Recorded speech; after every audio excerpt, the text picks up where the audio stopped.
What up? What up? What's going on? You know what time it is, people. It's RJ Fantasy Football Talk, and we are back. But we got some sad news. Sad news. Sad news. This is the last show for the year. Because Yeah. Christmas is next week, and we got to celebrate Christmas. So but we here. Hey, we gonna enjoy this last show. We got some good things to talk about today. You know what it is. I'm riding this Jay. What's up? What's going on, bro? What is up, America? What is up, Norfolk? Coming back home. I told my man yesterday once the news started breaking, I ain't talking. Look, he'll answer your fantasy football questions. I got one topic, and it's Norfolk State. Why you gotta do me It's like that? Michael Vick. How you know I ain't want to talk about Michael Vick? I mean, I'm you can happy talk to about it too. Hey, Don't do me like that. Hey, I'm just trying. Look, ain't nobody left trying- out. I'm just saying. can you see with a can? I'm trying to drink my pineapple juice. I'm trying to do good over here. Look, Come on now. all I'm saying is, if they want fantasy football advice, I'm not the one that asked this week. I'm done with fantasy football. I got one team that's still going on in the playoffs. I was in two playoff competitions. One of them ended as soon as it started, and I got another one I'm in. Hopefully, I can win at least that championship, so this whole season won't be a blast. But I don't care about none of that. I care about the Spartans, Norfolk State. Behold, if you out there, what's up? What's up with you? How you been this week? It's good. Oh man, it's good. My daughter been sick, so she's finally getting healthy. That's good.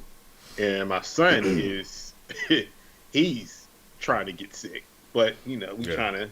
You know how they run around here and play together, so eventually both of them going to rub it off on another one. So it is what it is. It's a lot of that going around. I've been sick since Sunday. There you go, right on cue.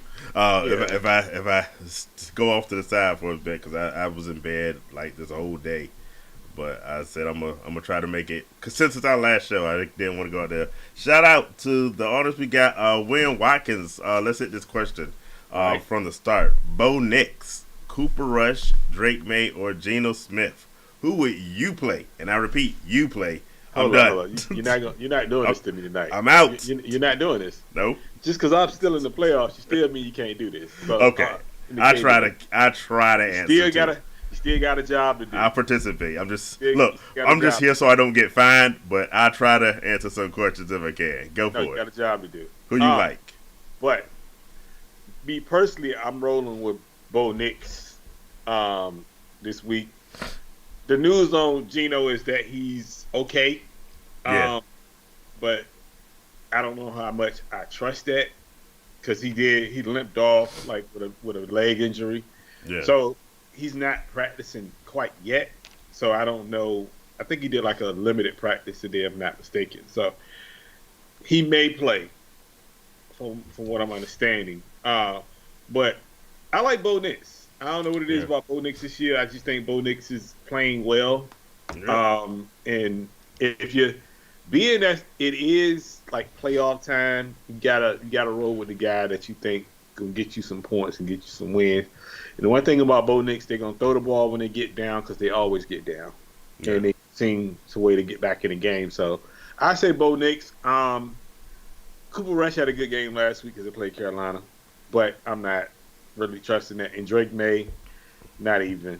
So I would say Bo Nix, honestly, for me. Because it's the playoffs, right? So you got to go with who's been the most consistent of this group. And I'm with you. It's Bo Nix. The Chargers' defense is a little scary, but we saw what Tampa Bay did to them just this past week. And I ain't saying Denver is going to be Tampa Bay, but, Cortland Sutton, big fan of the show, guy I love, despite, we've had some beef back and forth. But, hey, I trust Cortland Sutton. I trust Bo Nix more than I trust any of those other names. By the way, Geno Smith let me down. Not because I had him in the league, but because I made a horrible trade to get DK Metcalf. And Geno, they ain't feeding my guy. So that's why I'm out of that one. So I'm with you, Bo Nix, on that one. Good question. Thank you, Win. We appreciate it. Hey, everybody hit subscribe if you haven't already done so. We appreciate you being part of the show. Keisha's joining us, saying she knew Michael Vick. Of course. Of course, we're going to talk about Michael Vick. Everyone from the 757 is talking Norfolk State. Yo, the craziest part, off the season if you've been watching it on the news, not the local news, but because it's Michael Vick, right? He's gonna get ESPN and stuff. Yeah, he's gonna give it. The way they say Norfolk is killing me. Oh, well, let me tell you something. Yeah. All I've been hearing, I've been watching it on YouTube, and I'll see clips of people from different areas. Norfolk State. I'm like, would you stop saying it like that? That is not how you say it. It is Norfolk State, bro. Norfolk State. Just let it slide off the tongue real easy, okay? Norfolk State. You don't have to say no. Like it's like they try to. Yeah, it's like you pronouncing every letter in the word. It ain't even about all that. It's like people up here when they say Baltimore, they don't say the T. They just say Baltimore. So it's the same thing. I think you have to be from an area to let it roll off your tongue. Me being not from the Hampton Roads area, this is why I'm saying it. Yeah. So joining in our producer. It's up here. You can tell who's from Baltimore because that T gets overly pronounced. Nah. Oh my God! I was like, why? Why are they talking like this, bro? Like, would you not talk like this? Just say Norfolk, man. Like Norfolk State. Like they can't. I'm telling you, they can't. Same thing as people from outside when they pronounce Portsmouth. It's like I know it's an OU. It's not Portsmouth. It's not Portsmouth. Yeah, it's horrible. Like, come on, man. Like, come on. Yeah, it's you gotta. It's an adjustment because I got stuff from where I'm from. People don't say right, so yeah. So you just gotta be from that area to know how to say stuff. So it separates the locals from the outsiders. It does. Yeah, I'm gonna need the outsiders to stay outside then. Or just say NSU. There you go. Basically. Yes, do that. Don't if you can't say it correctly, just do that. Like, stop trying to make it seem. Oh my gosh, Norfolk. And then you want to say, oh gosh, it's terrible. Yeah, like they're emphasizing it to us. Like, we don't pronounce all the letters. Just so you know. Yeah, I'm about to say like people who you could tell people who are from this area or not how they pronounce Baltimore. Yeah, shout out Captain Kurt is out here scouting. Apparently, I don't know. I guess he's scouting you. Y'all got some games coming up. You know who Captain Kirk is. Yeah, I know who he is, but I know he ain't scouting me. So he's scouting. He's scouting. But look, I know you're listening. I know you're listening. I know you're watching. It ain't gonna work, man. It ain't gonna work. You see, this is what we got. See, okay. It's my guy. So I told him, I said, look, I'm gonna call you every day. He said, nah, I ain't gonna let you get in my head. I said, okay, that's cool. No problem. So, texting him and everything. Like, hey, you all right? Get over there? He said, man, I'm not paying you no mind, okay? Because I play him this week. So. When he coming back on the show? I know you're here. I see you. I know you're here, and I know you're listening. But don't mean I'm getting you nothing. It don't even matter because my roster set anyway. So we're going to see how it play out anyway. So you one that's making all the extra changes, trying to make it work for you. But I got you, bro. We playing the mental games. They play the mental games. It's cool. I dig it. Well, thanks for doing. We got to have you back at some point. You came the one time. See, I was going to see what I was going to do, right? I was going to invite him tonight. But, he ain't pick up the phone for me. So it's like I was going to invite him. I was going to call him and say, hey, you want to come on the show? And we can talk. Got you.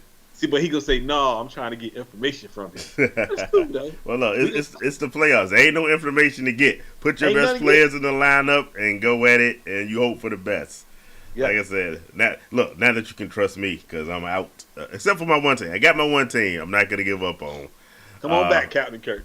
But, it's all good. Yo, do I go to news? I don't even know. So let's hold that for that. Okay. Let's talk about. We got a few things to talk about. A few, not much, but a few. Let's talk about this benching of Kirk Cousins. Yeah, you called that one. I called that one. You called that one. I didn't know it was gonna be this early, but I did call it. I think it's a good move.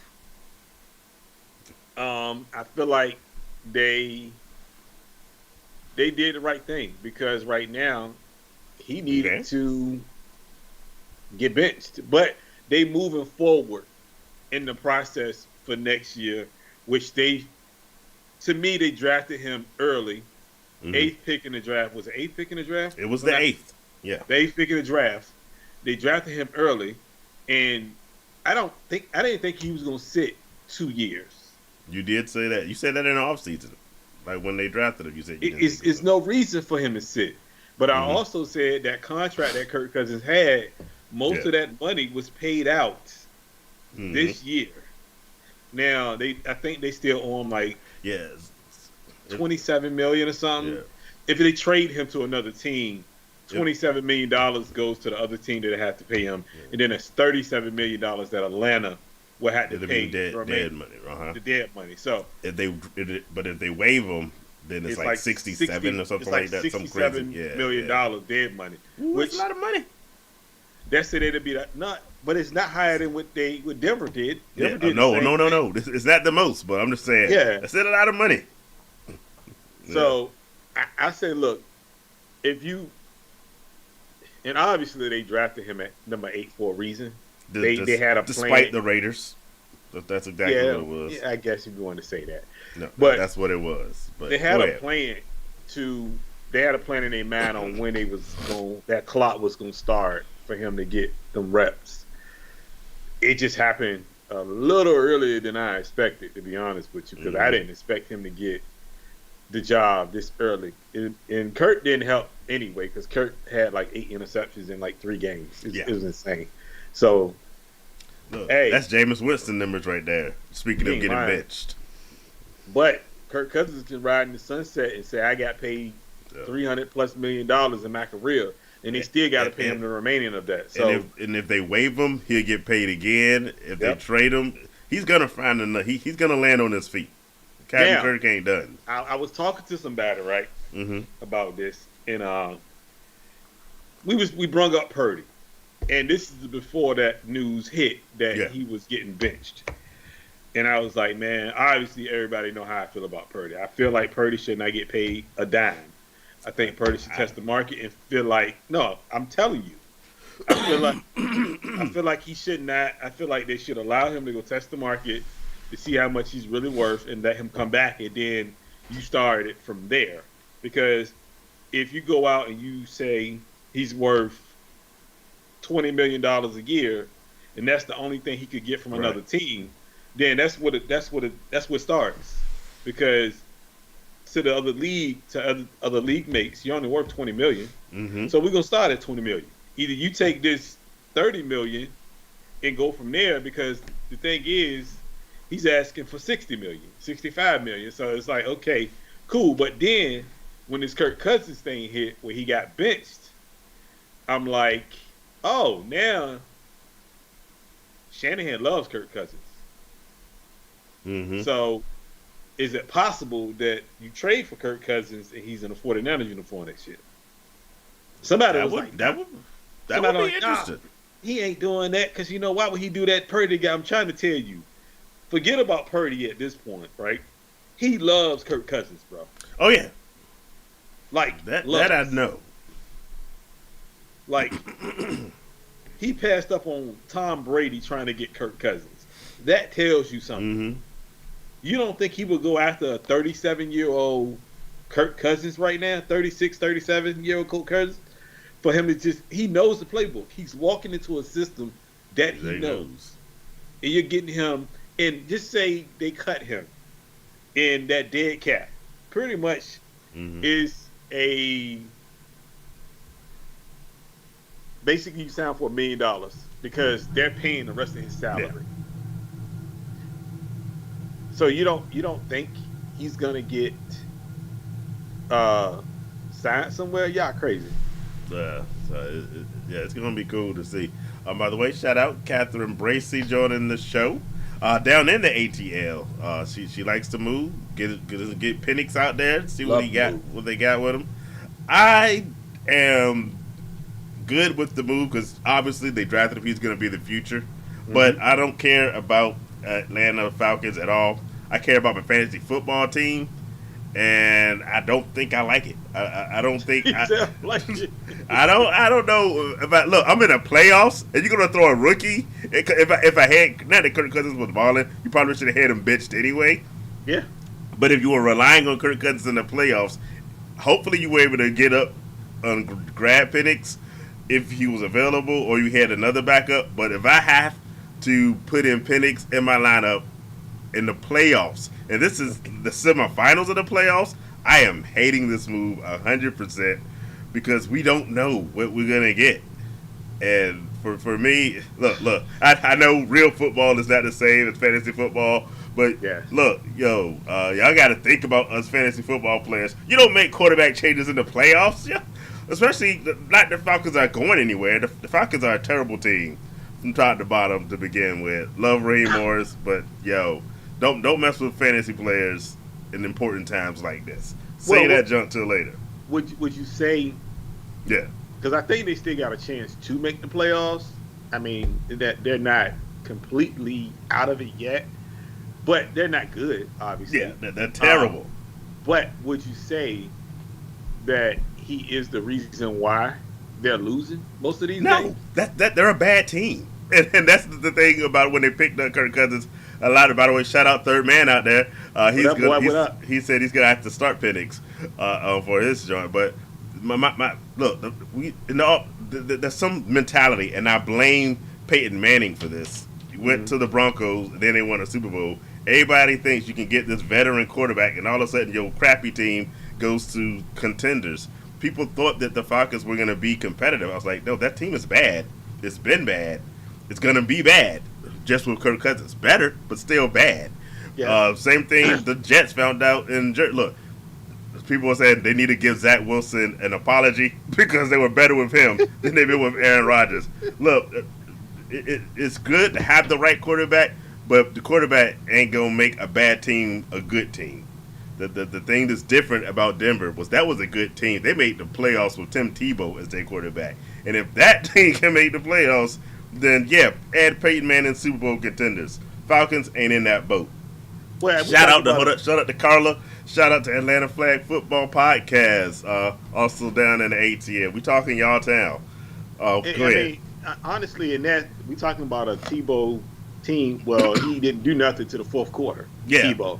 So when the miracles happened, the Lord and His angels' wings had the Denver team winning games. Yeah. Yeah. So now I get it. But I just feel like I called it, but I didn't think it would have been this early. Yeah. I was thinking more of off-season type where they can kind of cut bait at a certain point. Yeah. Like the June 1st type cut bait, and they can do it then. Yeah. Or when they're officially, because you said they still have technically a chance to make the playoffs. Yeah. I don't think they will. But when they're technically eliminated, if you got a game or two, then throw them out there just to give them some play time. But yeah, I didn't think they was going to completely bench him and say we're moving forward permanently with him, no matter what. Uh-huh. No matter how bad he played, this is our guy moving forward. So at the end of the day, I think honestly the thing signing him, they could have used that money on other stuff. Instead of giving him that big contract, they should have did something else with the money. If they had any inkling that they was going to draft Penix, there's no need. They didn't know. Then they're, and I said this in the offseason. If they didn't know they could draft Penix, then they're bad at their jobs, and they need to hire me to be in their room. Because it was all the teams that were out there. It was obvious he was going to be there. That's why the Raiders at 13 was expecting to get Penix, because nobody needed. There were a few quarterbacks that went, and if you connected the dots to the teams who needed a quarterback, it was obvious Penix was going to be there. It was not that hard to detect. So the fact that they did it is just dumb. Did you feel like Atlanta thought he was a project at first, and then in practice? I think they don't know what they're doing. Because honestly, I don't think that they knew when their time was up at the clock, they was going Penix. Yeah, they said they didn't. They didn't know. And I guess they said, "Oh, we need to go get Penix for some reason." But that should have been that should have been a bad play. That's a bad play for him, because at the end of the day, if you're telling me you're going to get Penix, you already got Kirk to this big deal. But if you look at and I told y'all, look at the Kirk deal. Yeah. Look at the Kirk deal. The first 2 years of Kirk's contract is literally guaranteed. The next two, they can cut bait in 2026. They just doing it literally a year earlier because of bad play from Kirk. Now, if Kirk would have been winning games, all this would have never happened. It would have been another year, probably June 1st cut after that, where they could have saved money. But he caused a lot of this for them to make that decision to cut him. But if, like I say, go read his contract. $100 million of that was guaranteed for the first 2 years. After that, NFL contracts ain't worth anything other than what's guaranteed. Other than that, it's just some paper 2 years was guaranteed with some numbers filled in.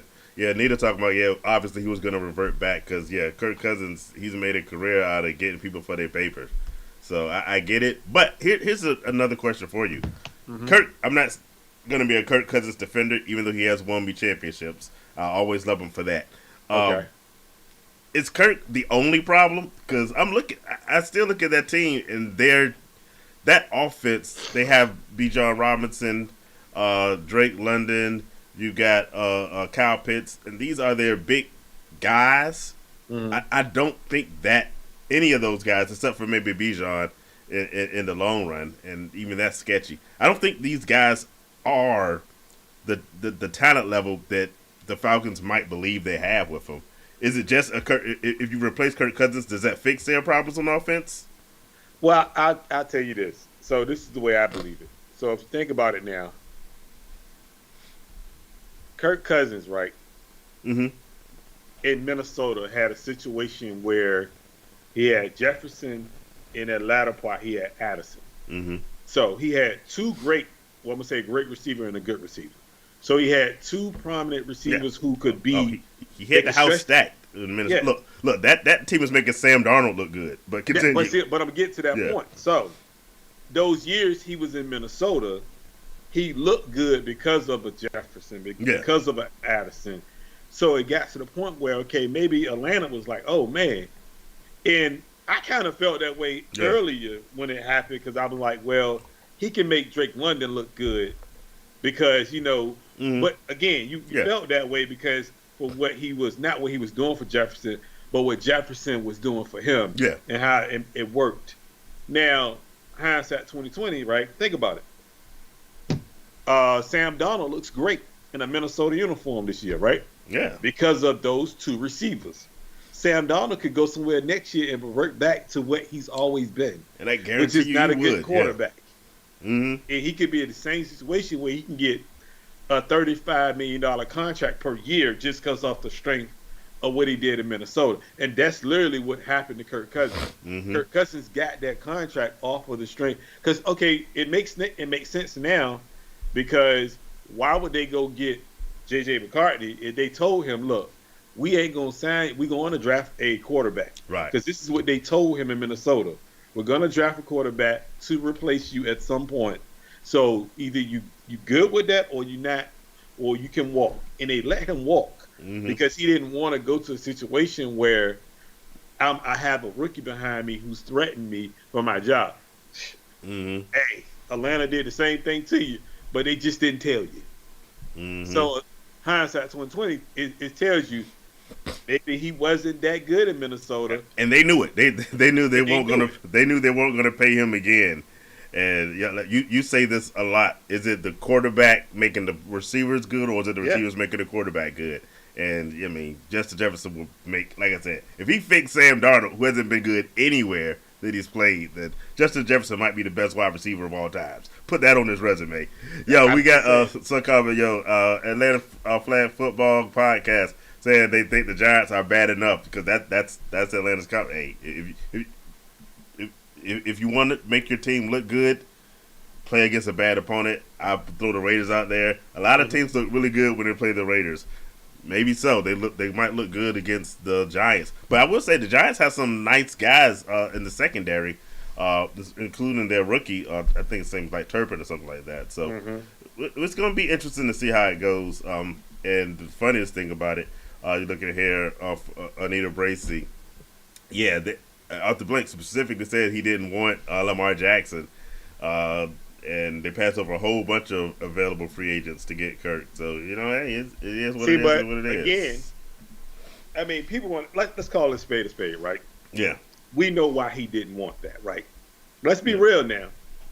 And we're gonna talk about that guy that was there when he was early in his career, right? We're gonna talk about him later for a better situation. But think about this. He had Michael Vick. He had options. Well, think about this. He had Michael Vick, a young Michael Vick who was successful as a running quarterback. Think about the list she just gave you. Lamar Jackson's a running quarterback. Justin Fields is a running quarterback. And Russell Wilson can run the ball as a mobile quarterback. Now, the league is they're going towards mobile quarterbacks. Yeah, that's what college is giving them. Yeah. African-American mobile quarterbacks. Let's call it what it is. Well, most of these black quarterbacks. Not all, because there's one everybody's waiting for in another year or two that's very mobile. I mean, last name Manning. But yeah, I get your point. Like, let's be real. 90% of these mobile quarterbacks are black quarterbacks. Gotcha.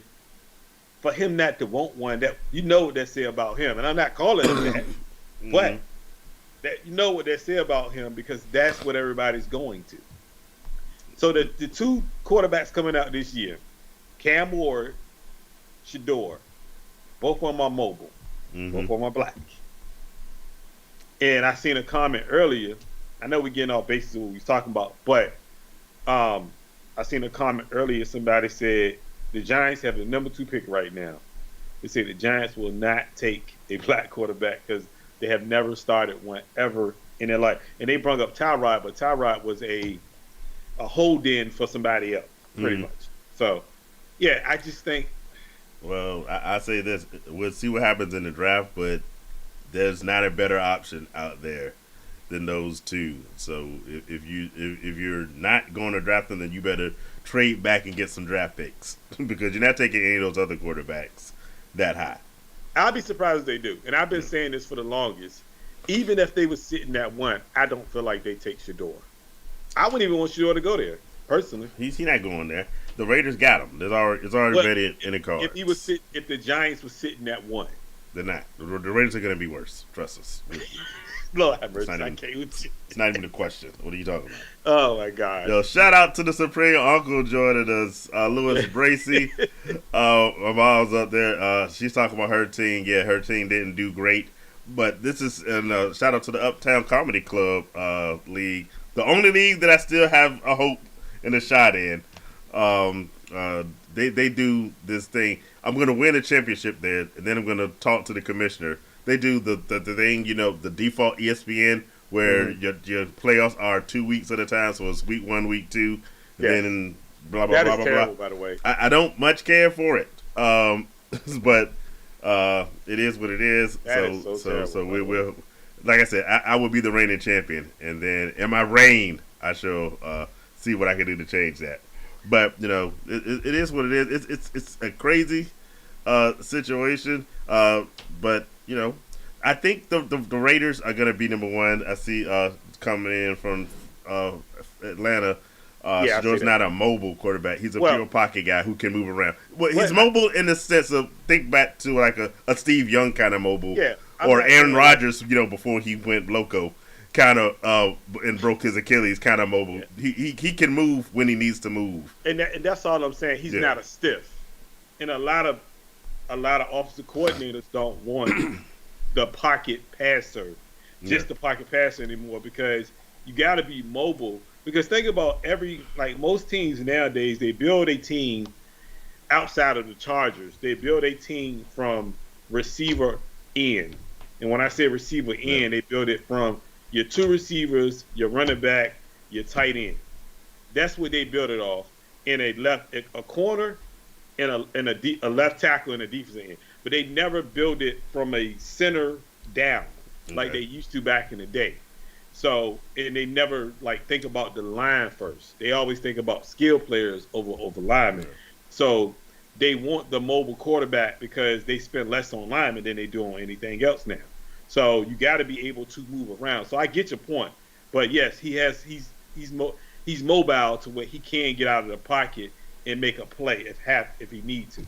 So Well, I think the third man is going to get on to we don't jump back to him in a second. He Oh, wants we us going there. He wants us We to talk going about there. first Come on, ballot man. Hall We of going there. Famer Mike Evans. We're going there. Who, by the bro. way, is on my team that's going to win a championship. I have Mike Evans. We're going in that league, and I hope he can duplicate what he did last week for the rest of this season because I need a title because without it, this whole year has sucked.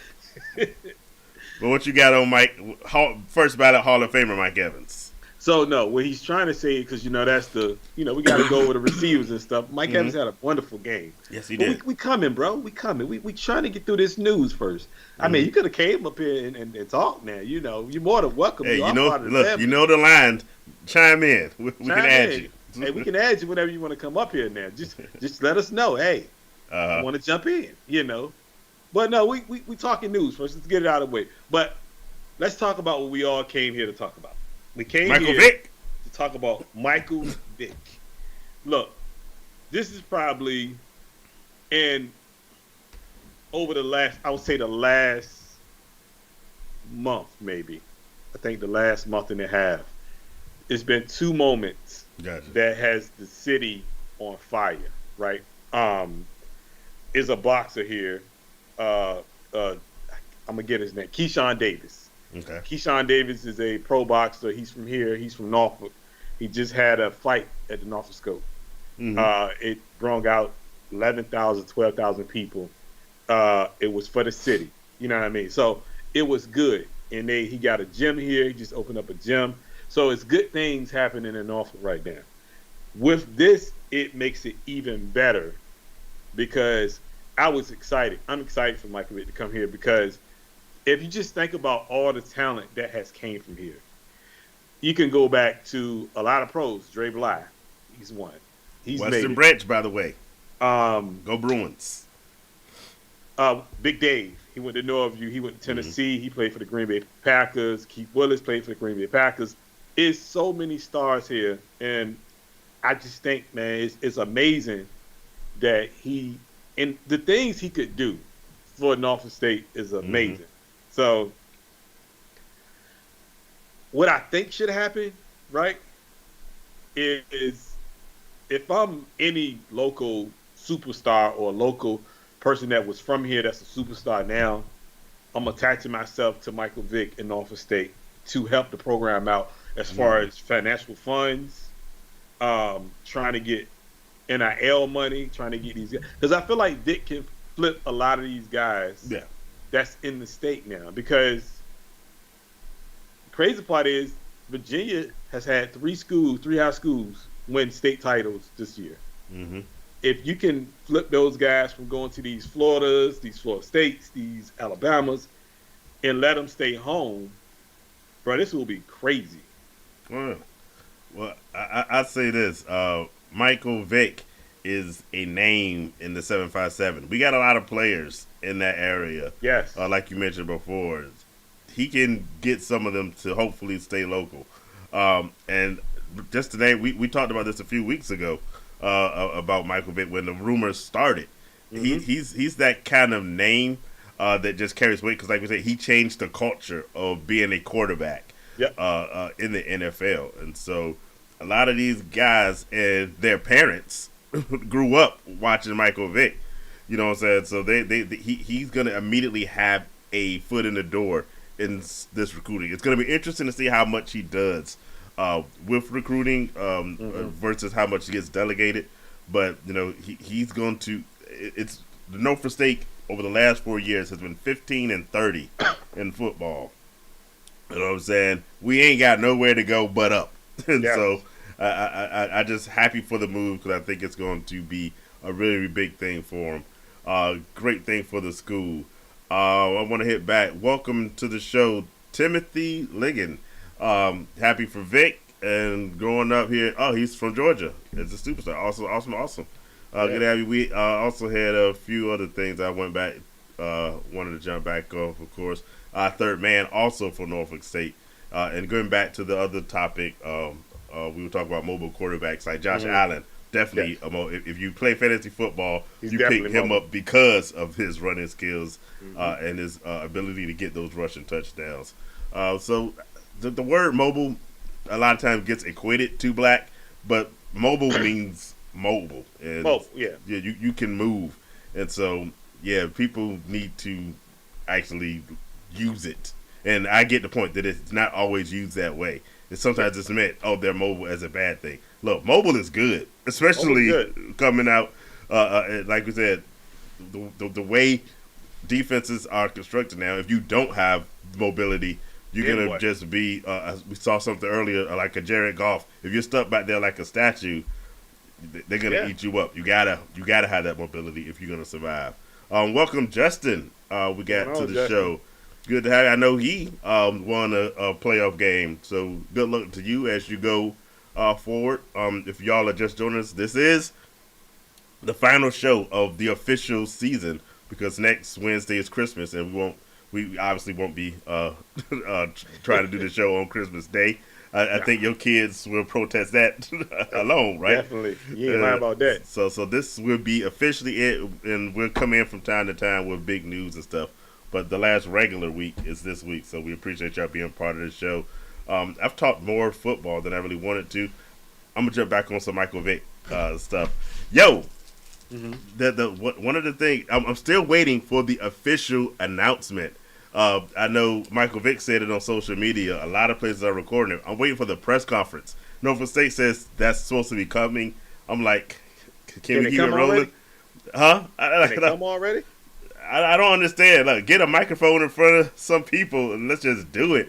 Because until it's official, there's still that little bit of stuff that can work. We remember the Ed Reed situation from last year where it was supposed to be he's the coach and it didn't actually work out the way. So hopefully we get this thing done quickly so we can bid it. He actually turned down another deal. There was a rumor that he was going to be at Sacramento State. Yep. And they had like $51 million in NIL money that they were going to put up there. I don't know what the situation in Norfolk State is, but I'm going to say it's less than $51 million in NIL. But it's a different kind of school. I want to say this, but Justin, I apologize for missing your tweet. For your ex the other day. It's been crazy over here, but I get back with you on that. But also, you can get money. Like, Anita makes a great comment. Ronald Carey, Aaron Brooks, Allen Allison, first of all, the time. All these guys that's from the 757, baby. Oh, like think about this. Ronald Carey he has worked on multiple NFL staffs as quarterback coaches, quarterback coordinators. If you just if you want to just buy in to the program, buy into the situation as it is, like that, honestly, that for real will work. Because Percy Harvin was a great receiver at one point. Plaxico was a great receiver. Like Bruce Smith can come in and he can advise them on certain things. Like long as they put together a great staff around him and let him be. That's what they did with Dion. Dion put great people around him and he became successful. And another thing that really could help them, and I know this is not your field of stuff, but bring back the Michael Vick shoe. Call Nike. Say, hey, let's work something out. I'm back in I'm coaching. Let's get this shoe back. Take that Dion script and go there. Like, bring it back because you can put money back into. There's a lot of opportunities he has. Exactly. So do that. Because just what he would sell alone by bringing that shoe back just from Norfolk State and him being a coach, it would be insane. So that alone will help. If you look, like you said, great point. Look at the money that immediately started flowing into Jackson State once Dion went there. I think you're going to see like we said before, there's no one that is Dion. Dion is a one-of-one kind of guy. But Michael Vick's name is really big in the culture.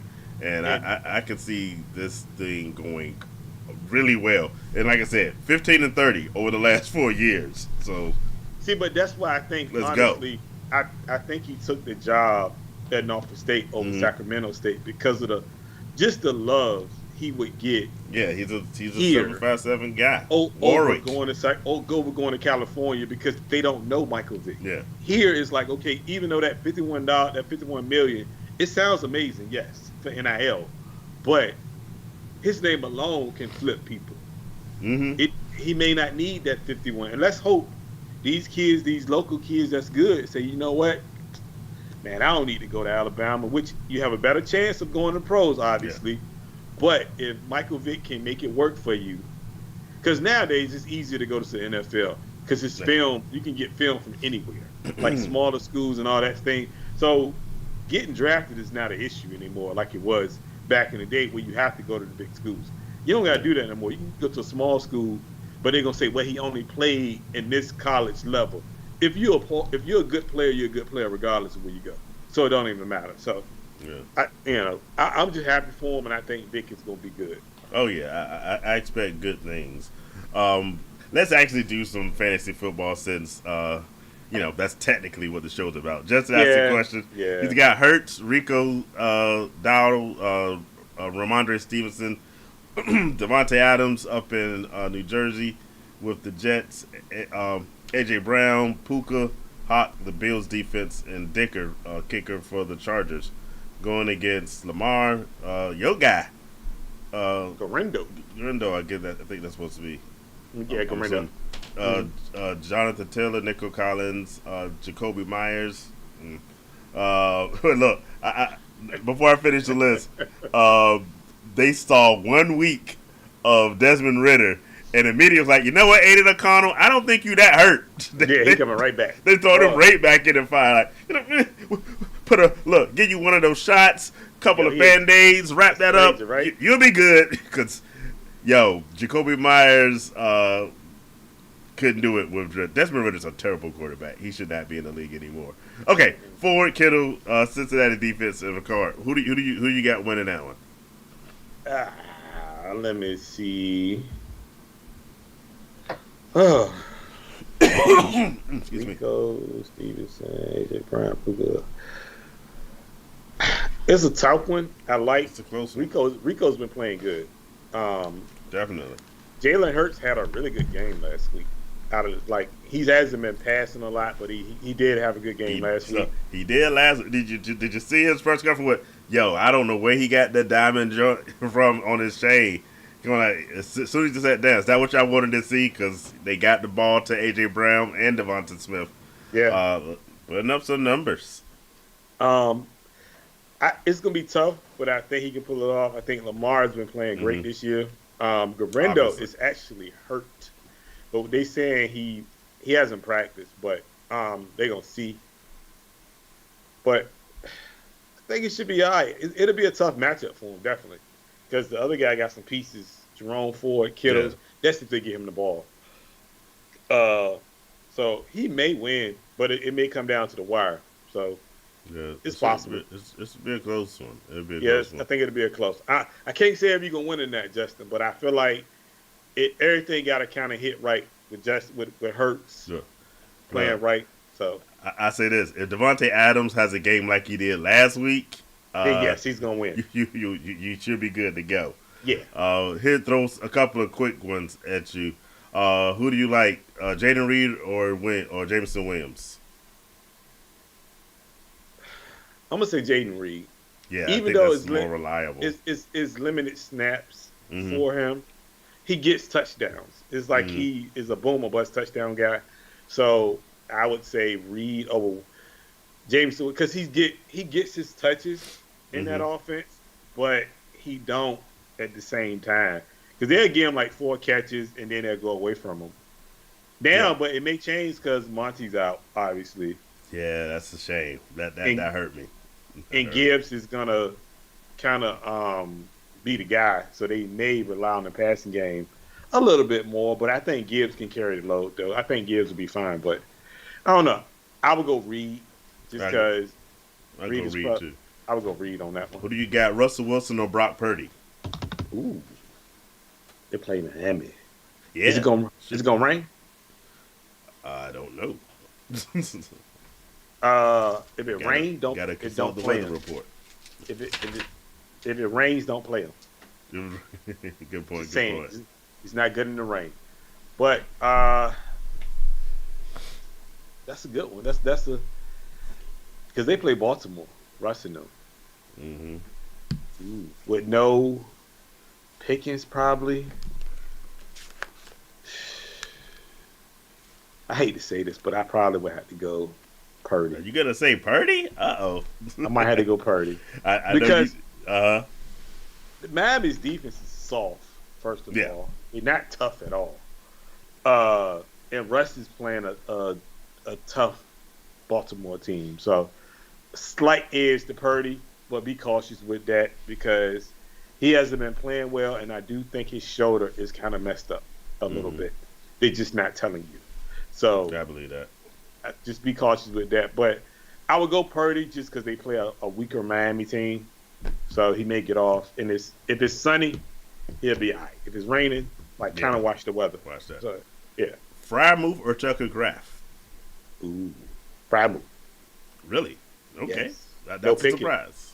No pick. No pick. Ah, okay. That makes sense. No I dig that.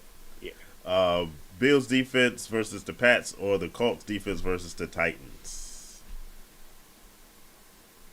Bills. I think they're the better defense of the two. Yeah. With the other one, you're thinking for the Colts, it's more so that the Titans are bad. I'd rather trust the good defense. So I would say the Bills. Yeah. We got Atlanta in the semifinals versus Jacksonville. Only being the one time ever. So good. I would say good luck to you, but I can't because you're playing my father. So that is funny. Nate the Great, welcome. Good to have you here with us. Nate the Great. Who you got? Jerome Ford or Najee? Najee been hurting me lately. Jerome Ford. Yeah, sad news on Nick Chubb breaking. Yeah, that's sad, bro. Yo, fighting back, and hopefully, if he can come back from the injury he had last time, the foot's not as serious. Yeah, he can come back from this injury. But it's just the fact of fighting to get back to play this season. Bro, never really getting else. That's tough. Yeah, that's definitely tough. Justin asked me about AJ Brown over the past week, and I was like, with all the news they were saying about Jalen Hurts and they were going to force the ball to AJ Brown, and no offense, I know Atlanta is a big Steelers fan. I was like, man. See, that's what we tried to do. They're better against the run than they're against the pass. So I was like, you can probably expect them to try to pass that Battle of Pennsylvania last week. It ended up being a good game. But that's what we tried to do with Debo when he came out and said he won't get no touches. Mm-hmm. They forced him the ball, but he couldn't do nothing. Hey, he went off. Like, I knew they was going to get A.J. Brown the ball from the start just because of the fact that they wanted to prove a point to people that they can throw the ball. So, yeah, they tried to make a big deal. They made a point. Hey, point well made. Pop a lot. Welcome to the show. You got to start too. Marvin Harrison Jr. We got Sam Laporta, Garendo that you mentioned earlier, and Jacoby Myers. Definitely Laporta. Laporta's every week. He's been playing well since he came back. It gets tough after that. No, it does, but it don't. If Garendo is healthy, I'm gonna say Garendo over Marvin Harrison Jr. has been too inconsistent. He's been too iffy. Oh my gosh! Iffy. And depending on your quarterback situation, Jacoby Myers is probably because he had a dud all the way up in the 2 minutes in the fourth quarter last week. I would say Laporta and Garendo, but make sure Garendo is healthy. Right. But if Garendo's not healthy, go Marvin Harrison Jr. Yeah, and hope Kyler Murray doesn't suck. Yes. So thanks for the question. We appreciate you. By the way, everybody, if you haven't already, hit that hit that subscribe. There's who would you sit this week between Drake London, Tyreek Hill, Devonta Adams, or there's nothing following the or. I'm not sure. But of those choices, who you sitting? I'm not sitting Devontae. That's one. Yeah. I may sit Drake London because you don't know how that's where I would go with the quarterback. Even though he may be good, we don't know. He might be good. How he's going to connect with Drake London. I said at the top of the show, a pox upon the Falcons for making a quarterback change during the fantasy football playoffs. The one thing I don't want it's questions about what I'm getting. Yes. Even though Kirk Cousins hasn't played great lately, I at least know what I could probably expect. And on those one, and in this case, with Penix in there, while people are saying it should be a boost to the wide receivers, I don't know if I believe it. We don't know that yet, though. So you can't. I gotta see it. That's my whole thing. I want to see it before I put the playoffs. You know what I'm saying? Make this joker a couple of weeks ago when he was playing bad. Once the playoffs start, I want everything just like it is. So I'm with you. I sit London on this one, and hope Tyreek and Javonte Adams can get me through. Good question though. Yeah, definitely. Let's see. Nate the Great says Steakfish receivers came in the clutch last week. See Lamb, Brown, Thomas Jr., and Mike Evans. Mike Evans is first ballot Hall of Famer. Mike Evans putting in work. Oh yes. And I need him to, like I said, I need him to continue that. Who you got, Laporta or Jonnu Smith? I'm gonna say Laporta. Jonnu's finding new life, but I would go Laporta too. Yeah, I would go Laporta. He is finding new life. Yeah, but Laporta is just that Detroit offense is crazy. Yeah, like they threw the ball 59 times last week. Speaking of that game, what do you think of the decision? The decision that the Detroit did, kicking the onside kick with 12 minutes left in the game. I would have kicked it back there. I wouldn't have kicked the onside kick. I think that's dumb. That's like, I think a couple years ago when Buffalo kicked it, instead of Swift kicking it, they kicked it back there, and the guy ran it out to like the 30 or 40 or something like that. I would have kicked it because of the new rule. They got to run it out because of the new rule most of the time, and they would have burned at least minimum 4 seconds. So, and all you got to do is prevent, and go from there. Yeah. That's what I would have did. But here's my thing. I love Dan Campbell. He's like a good rah-rah guy. He gambles. Exactly what I'm saying. He makes these decisions sometimes. I'm like, if you could just play basic football coaching, especially when it gets to getting to the playoffs. And that's the only thing that scares me about Detroit. I love their team. When it gets to the playoffs and you're playing the best teams, I'm scared he's going to make a gamble unnecessarily. That's what he did last year when he played against y'all. I mean, you've seen it. They literally they should have been in the Super Bowl last year. 100%. Those 3 4th downs that he went for, 2 of them which was in his own, pretty much on his 25, he went for it instead of punting the ball. It doesn't make sense. Some of the decisions is head scratching. Great coach though. Yeah, he's a great coach. I mean, if I'm a player, I'm running through a wall for him. He's that kind of good, but I just don't understand the decision he makes sometimes because none of it add up, bro. Like he kills the team most of the time doing that. Yeah. So to me, it's just crazy. But I think it's crazy. So let's hit some quarterbacks. Want to hit some players? Yeah. Look, I'm gonna tell you right now. I got one quarterback on my list. His name is Michael Vick. But continue with your list. You still have to do your job, okay? Look, I'm just here so I don't get fined. I'm talking. My answer is Michael Vick to every question. Look, you can't get fined when you part own the show. Come on now, you know this. Saying. All right. Let's hear your list. You got golf 30. Excuse me. That was Josh Allen. Definitely. 23 or 34, 362, and 2 touchdowns. And other than that, we really don't have nobody under like over 300 yards.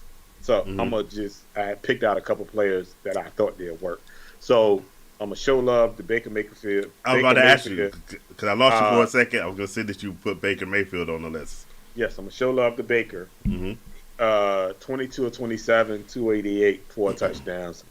I had them I thought the Chargers was going to play better than they played. Honestly. Yeah, I was disappointed in their defense. So I would say they played well, did a job. And then I want to shout out Lamar. 21 to 25, 5 touchdowns.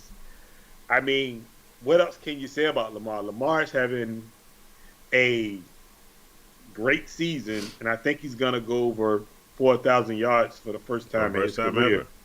And I don't know who gets the love for that. Maybe the offensive coordinator that they got, who's a new one. I think it's Munchin.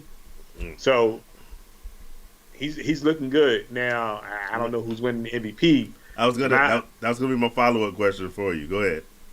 In my eyes, it goes to Josh Allen. I think Josh Allen deserved it because if you think about the receiving core that he got out there. That's why I always tell people, I argue with people all the time about quarterbacks and quarterbacks that need receivers and they don't, and the receivers that need quarterbacks. And that's my thing. I argue about Purdy all day long, and I tell people, stick him in Tennessee, he ain't the same quarterback. Right. But for Josh Allen, it's like Josh Allen lost his best receiver, and they picked up Amari Cooper, who ain't get not one reception that game. Not one. Yeah. And he still did what he did. That makes him better than any of those actual quarterbacks because he's doing with less. And he's kind of like, they beat the Chiefs, they beat the Lions, so they beat two good teams. So I think he should be the MVP. And I get it. Lamar is, he is the red. But Lamar, again, you got to give it to Josh Allen this year. Josh Allen deserves it to me. I don't know if you got to. And here's why. Okay. Lamar Jackson, 2-time MVP. He's playing better this year than he did either of those 2 years.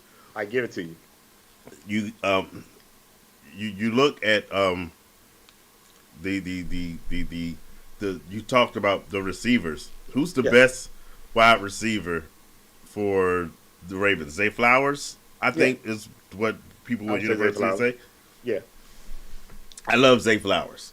Okay. He's not the weapon that some of these other quarterbacks got now. Granted, Josh Allen also, both of them I think have very little to work with. But Josh Allen is surrounded by talent on that team. Maybe not a wide receiver. but at tight end and running back, they have enough. And I think it's close. What really gets me on is up until, and people have put this timeline out there, up until the point that Josh Allen proposed to his now fiance, all the talk was on Lamar Jackson as having an MVP season. The last few weeks, now all of a sudden the narrative has switched to Josh Allen. And I think it's a toss-up between the two. I'm not trying to say I don't think Josh Allen deserves it, but I don't think that the odds have switched so far that I just find it kind of odd that all of a sudden Lamar Jackson's out of the picture altogether. I think both of these quarterbacks are having great years, and it's going to be interesting to see how it comes down to it between the two. Well, now, that's the thing. I'm not saying that he doesn't deserve to be in the conversation. Because stat-wise, they're very close to each other. Honestly, if you had to rank 1, 2, 3, obviously Josh Allen's 1, Lamar's 2. And then you can throw in a Saquon, maybe. I say 1A, 1B. And that's the other one. We were talking about Saquon Barkley, and now all of a sudden he's not even in the conversation. And he's having one of the best seasons ever. See, but what I'm saying is, okay, let's say this. Shakura, right? Mm-hmm. If he's on any other team, what is he? Is he because right now he's basically, I guess you're 2. You're 1B. You're 1B in Buffalo. Is he a 1B anywhere else? The Raiders. You're funny. Am I lying? Yes. You're not lying. You're not lying. But I'm just saying. But on most teams, I give you, yes. Look, like I said, we said at the beginning of the season that Josh Allen's going to have to do everything. You're saying running backs, right? Yeah. Let's go running backs, right? Derrick Henry. Oh, yeah, no. I mean, like, Derrick Henry is blowing past James Cook. Mark Andrews finally is healthy enough, and he's showing that he's the Mark Andrews that we know of. He had Kincaid the whole year. This is true. Kincaid been hurt the whole year. Still hurt. And I can't even think. I think who's the backup tight end they got? The backup is halfway decent, but he ain't all that. So if you think about the weapons that Lamar got, he got Derrick Henry, he got Zay Flowers,